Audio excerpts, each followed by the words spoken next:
The Nuggets, they fired Michael Malone, the winningest coach in franchise history, our Shams Charania reports. They also fired general manager Calvin Booth. What? Just a week and a half before the playoffs begin, and you were just a game and a half behind the third seed when you fired your coach. Only a game behind now. Make this make sense. The Nuggets lost their last 4 games before firing Michael Malone, but Jamal Murray, who's averaging a career high in points per game this year, has been out with a hamstring injury for over a week now. If the Nuggets really believe Michael Malone is no longer able to lead them to a championship, this is something you do in the off season, not this late in the season as you're getting ready for the playoffs and have home court advantage in the first round. Did this contribute to Michael Malone getting fired? My job is to be honest, and sometimes brutally honest. And tonight, it was a brutally honest message. And the guys that are fully won't hear it. You know, they'll say coach is tripping. And the guys that maybe do really care will, because they're not going to go back and watch their minutes, because nobody watches their minutes. Nobody watches film. So we'll have to show them the film. And I said, if somebody disagrees with me, please speak up. And nobody said a word. So, again, I'm not really concerned with how they took that message. My thing is being honest with how we just played. Just got blown out in L.A. Come here against a team that is down 3, 4, 5 starters. And you mess around with the game, that's what happens. And that's exactly what happened tonight. And the same thing that's been bothering us of late that I talked about pregame, the turnovers, the rebounding, was even worse tonight. And I didn't think it could get any worse, but it did.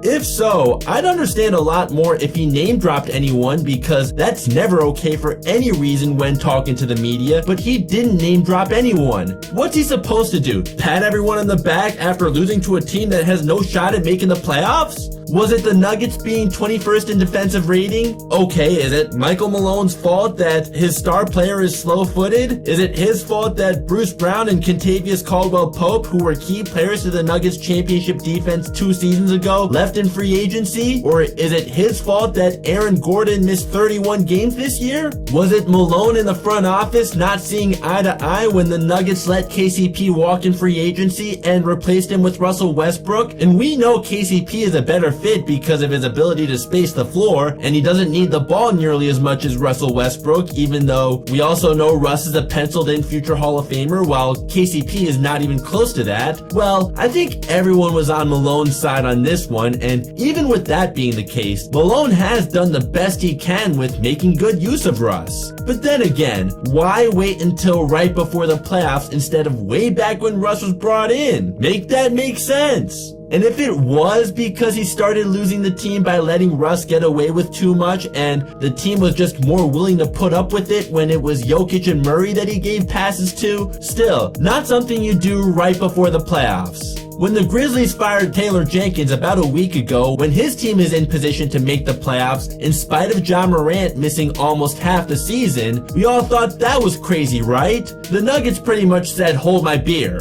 This is even crazier because the Nuggets are a higher seeded team and they're the ones who have Nikola Jokic, who's a top 2 MVP candidate for the 5th straight season. I understand the team has not gotten better since they won the championship. That's on the GM, so firing Calvin Booth makes more sense than Michael Malone. Even with that said, it is harder now than it was before to really improve a championship team because of the new CBA, which prevented the Nuggets from re-signing Bruce Brown, who was a key player for the Nuggets championship team 2 seasons ago. What Booth said going into last season that was totally mind-boggling though, that he cares more about bringing in guys to develop and that it's about winning 3 out of 6, 3 out of 7, 4 out of 8 than winning back-to-back championships. What kind of shit is that? The life of me will never understand such buffoonery when you guys have the guy who's won 3 of the last 4 MVPs and the 1 year he didn't win was all because of voter fatigue. He's a top 2 candidate again this year while averaging a 30-point triple-double. You really don't mind wasting the best player in the world's prime? Michael Malone can't control what his GM says or does, so for him to go down with the GM is just crazy to me. In order to win the 2023 championship, championship, Booth did a great job bringing in Aaron Gordon and KCP to be supporting players around Nikola Jokic, especially on the defensive end. It was also good for him to not give up on Jamal Murray after he tore his ACL. And drafting Christian Braun with the 21st overall pick in the 2022 NBA draft was an absolute steal. Since then, though, it's been a different story. One mind-boggling move Booth made was extending Zeke Nnaji to a 4-year, $32 million deal. At least Booth put his money where his mouth is, but it was still a terrible move. If Nnaji were a starter, that AAV would be a bargain, but for a guy who's averaged only 3 points per game since the extension to be the 5th highest paid player on the team, yeah, that was totally a boneheaded move. Again, not Michael Malone's fault. Booth then started contradicting himself about the idea of building for the future. First, he gave Reggie Jackson at age 33 a 2-year extension that he would only last 1 year of. That definitely didn't align with Booth's idea of building for the future. Even in the one more season he was with the Nuggets last year, he was a no-show in the playoffs, so it didn't even help them in the short term.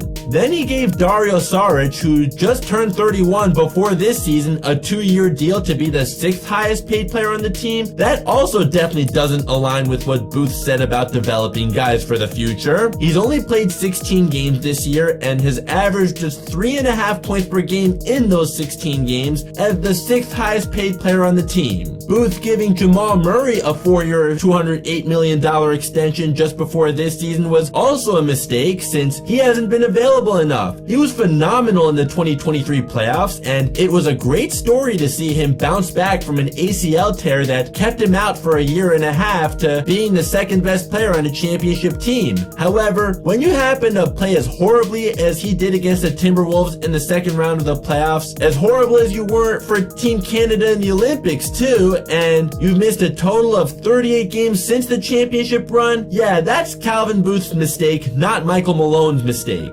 On top of all this, he has yet to give Nikola Jokic one All-Star or All-NBA player in his whole career for the guy you were able to draft during a Taco Bell commercial in the 2nd round of the 2014 NBA draft while he was sleeping in Serbia, and he's taken you to heights not even Dan Issel, David Thompson, Alex English, or Carmelo Anthony have ever taken you to. Yet this is how you reward him? You may have given him some nice complimentary players to win the championship 2 years ago, but at some point, you don't think a generational talent like Jokic should be paired up with another All-Star? You don't need to form a super team, but not even one other All-Star for his entire career? Does Michael Malone not get any credit for the fact that Christian Braun and Michael Porter Jr. have had their best seasons yet statistically? Or how the team improved its record in each of the first 4 years he was the head coach, and even before winning the 2023 championship, in 2020 the Nuggets got to the conference finals for the first time since 2009, Jamal Murray tearing his ACL and MPJ also being injured in 2022 is what stopped the team from getting there in the years in between 2020 and the championship season in 2023. Michael Malone has also been able to utilize Aaron Gordon, a former 4th overall pick who was seeing his career in a rut in Orlando, extremely well. Since AG got traded to Denver, he's been a perfect complementary piece as a cutter for the amazing passer that Nikola Jokic is. Jokic deserves a lot of praise too as a guy who makes everyone around him better, but so does Michael Malone for implementing the perfect offensive system for these two to work so well together.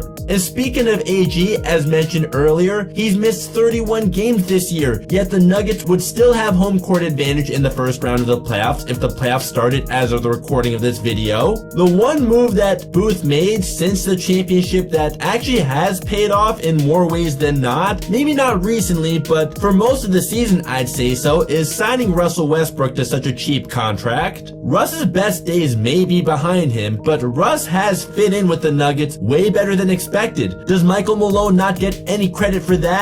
The Nuggets were on a 4-game losing streak right before they fired Malone. They lost 3 in a row right before winning the last game of the season when they won the championship 2 years ago, and did have a 4-game losing streak that year. So why does this losing streak justify firing Malone now when it didn't didn't back then. There are 4 teams in NBA history that won a championship after an in-season coaching change: the 1980 and 82 Lakers, 2006 Heat, and 2016 Cavaliers. The first 3 teams to accomplish this made their coaching change very early in the season, and the 2016 Cavs made their coaching change halfway through the season. The Nuggets did this with just 3 games left in the regular season. This is also tied with the Hawks firing of Hubie Brown in 1981 for the latest into a season that a head coach was fired. The difference is that the Hawks were 31 and 51 that year. That team was just awful. The Nuggets, though, they actually have a shot at winning the championship because they have the best player in the world in Nikola Jokic. Now, did Nikola Jokic have a say? Right now, it's all speculation on whether he did or not. If the Nuggets didn't even talk to him about firing Malone before doing so, that's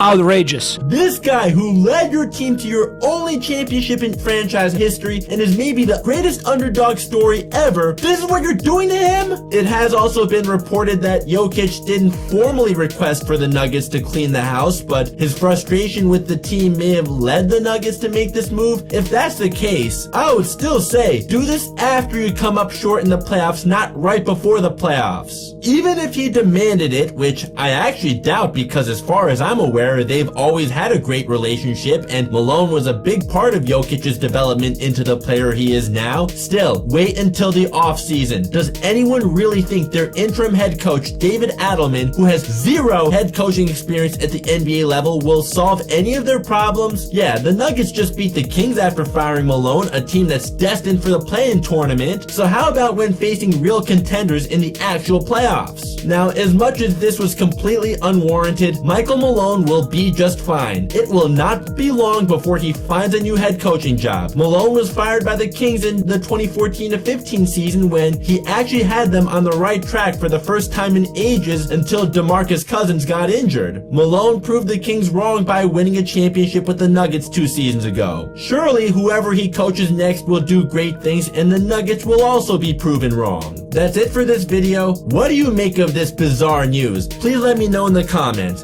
If you enjoyed this video, please consider giving it a like. If you want to see more from me, please consider subscribing and turning on notifications so you never miss out. If you're already subscribed, thank you so much for your support as always. And if you're a new subscriber, welcome to the team. Links to my social media are down below for my more immediate reactions to what's going on in the sports world. If you'd like to see my most recent video and the one that YouTube recommends, both are up above. Thank you so much for watching. I'll catch you next time.